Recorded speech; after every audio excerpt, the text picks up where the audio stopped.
Tabungan ludes, Vicky Prasetyo kecewa gagal jadi caleg. Vicky Prasetyo kecewa karena gagal menjadi anggota dewan. Bukan tanpa sebab, Vicky Prasetyo telah mengeluarkan modal yang cukup banyak untuk berkampanye.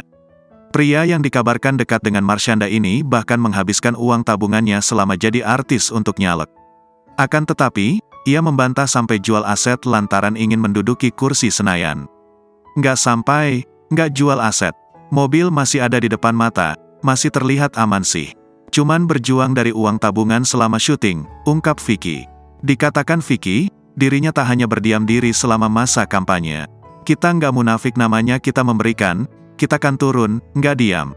Kecuali diam ya terserah deh, ini kita turun, lanjutnya. Ia mengaku jika uang tabungan yang digunakannya itu untuk modal menikah hingga renovasi rumah.